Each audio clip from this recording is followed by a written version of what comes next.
और गोरखपुर में मुख्यमंत्री योगी आदित्यनाथ ने गोरखनाथ मंदिर से खिचड़ी मेले का विशेष आवरण टिकट जारी किया। इसी के साथ सूचना विभाग उत्तर प्रदेश के डिजिटल डायरी मोबाइल ऐप भी लॉन्च किया गया। डाक विभाग ने विशेष डाक टिकट की 5000 प्रतियां छपाई हैं। इसे मंदिर में वितरित भी किया जाएगा। डाक विभाग द्वारा सांस्कृतिक धरोहरों और परंपराओं को सहेजने की पहल की जा रही है। सबसे पर मुख्यमंत्री योगी आदित्यनाथ ने कहा कि डाक सेवा विभाग द्वारा क्षेत्रीय विरासत और धरोहर को बनाए रखने के लिए डाक टिकट गोरखनाथ पर जारी किया गया है। इसी के साथ उत्तर प्रदेश के सूचना विभाग द्वारा डिजिटल डायरी का शुभारंभ भी किया गया।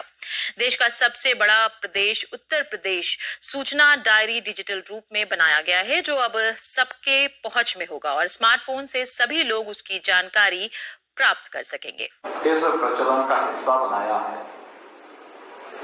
लोगों को अपनी विरासत को आगे बढ़ाने और आम जन तक उसे प्रचारित प्रसारित करने का एक अवसर दिया है और लोगों को भी डाक सेवाओं के साथ जुड़ने का जो एक अवसर प्रदान किया गया है। मैं इसके लिए डाक सेवा गोरखपुर के पीएमजी और पूरी डाक सेवा से जुड़े करने का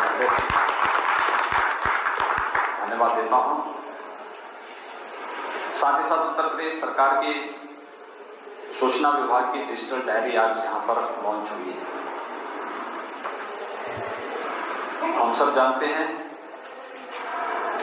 कि अब तक की जो डायरी होती थी यह हमारे पास हार्ड कॉपी में यानी पुस्तक के आकार में आती थी। कितना कागज इसमें बनता था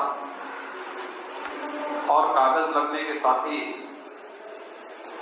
कोई व्यक्ति संतुष्ट भी नहीं होता था, क्योंकि हर एक तक पहुंचने में दिक्कत होती थी, नहीं पहुंच पाता था। तमाम प्रकार की शिकायतें भी आती थी। उन स्थितियों से बचने के लिए एक प्रयास हुआ है कि हम लोग यह जो युग है अब हम लोग प्रयोग कर चुके हैं डिजिटल युग में। हर एक चीज अपने डिजिटल फॉर्म में आ रही है और उत्तर प्रदेश देश का सबसे बड़ा राज्य होने के नाते डिजिटल फॉर्म में सूचना विभाग की डायरी भी आए, जिससे कोई भी व्यक्ति अपने स्मार्टफोन से उत्तर प्रदेश शासन के कार्य पद्धति और उससे जुड़े हुए विभिन्न विभागों के बारे में जानकारी भी रख सकता है, उनसे संवाद भी बनाए रख सकता है। अब आपको अलग से डायरी ले जाने की आवश्यकता नहीं। आपका स्मार्टफोन ही आपकी सारी सूचनाओं का आधार बन जाएगा और एक अच्छा प्रयास डिजिटल फॉर्म में उत्तर प्रदेश की सूचना विभाग की डायरी का आना, जहां मीडिया कर्मियों को, जनप्रतिनिधियों को, विभागीय अधिकारियों को और शासन से जुड़े हुए विभिन्न तबके के लोगों के लिए एक नई सहूलियत प्रदान करने वाला कार्य हुआ है। मैं इसके लिए हृदय से धन्यवाद देता हूं सूचना विभाग को कि उन्होंने अच्छा कार्य डिजिटल फॉर्म में उत्तर प्रदेश की सूचना विभाग की डायरी को आज यहाँ पर एक साथ मकर संक्रांति के अवसर पर लॉन्च किया है। ये इस बात को भी साबित करता है कि हम अब नए युग में प्रवेश कर रहे हैं। ये नए युग में प्रवेश आपने देखा होगा कि टेक्नोलॉजी का कितना बड़ा उपयोग हो सकता है हमारे जीवन को सहज सरल बनाने में और लोगों को शासन की सुविधाओं के साथ जोड़ने में। पिछले 10 महीनों से देश और पूरी दुनिया कोरोना से जूझ रही है। कोरोना कालखंड में कितनी कठिनाई थी लोगों के सामने, किस किस प्रकार की परेशानियां आई थी। हर एक तबका परेशान था और उन स्थितियों में आप देखिए 135 करोड़ लोगों के जीवन में किस प्रकार की चुनौतियां थी।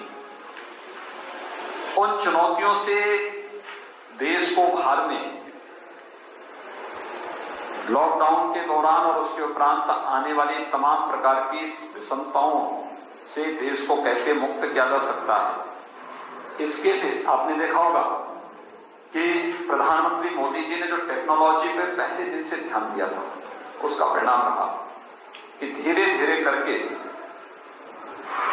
देश का हर व्यक्ति उससे लाभान्वित होता हुआ गया। हर एक योजना का लाभ, जैसे जनधन अकाउंट जब खोले गए थे 2014 में खोले जा रहे थे, लोगों को लगता था तमाम प्रकार की टिप्पणियां होती थी, और मान करिए जनधन अकाउंट नहीं होते तो हर गरीब महिला के खाते में लॉकडाउन के दौरान सीधे धनराशि नहीं भेजी जा सकती थी, और धनराशि अगर नहीं जाती तो व्यक्ति क्या करता जब कमाई के सब साधन बंद हो गए थे। कि दूरदर्शिता थी और शासन से योजना उस व्यक्ति तक पहुंचाने का एक सबसे अच्छा माध्यम जनधन अकाउंट खुला था। डीबीटी के माध्यम से पैसा उसके अकाउंट में जा रहा था। अकेले उत्तर प्रदेश में हम लोगों ने 2 करोड़ 35 लाख किसानों के खातों में किसान सम्मान निधि का पैसा हम लोग हर भेज देते हैं, दूसरे महीने हम भेज देते हैं।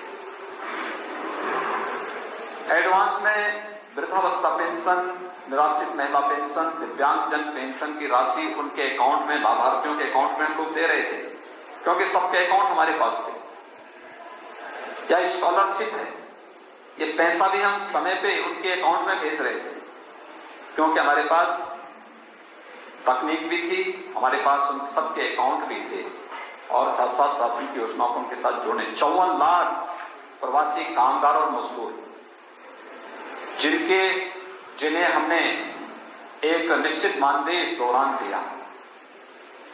बेरोजगारी के दौरान जब वे लोग गुजारा भत्ता उनकी आवश्यकता उनको थी, उस समय उनके सामान्य जीवन के गुजारा के लिए उन्हें हम लोगों ने धनराशि उपलब्ध कराई टेक्नोलॉजी के कारण, और वो टेक्नोलॉजी हमारे जीवन में भी व्यापक परिवर्तन ला सकती है, सुधार ला सकती है, और सुधार के ही क्रम को आगे बढ़ाने के लिए आज हम सब ने यहाँ पर एक डिजिटल डायरी को इस रूप में दिया है, जो हर व्यक्ति के लिए सुलभ हो सकती है।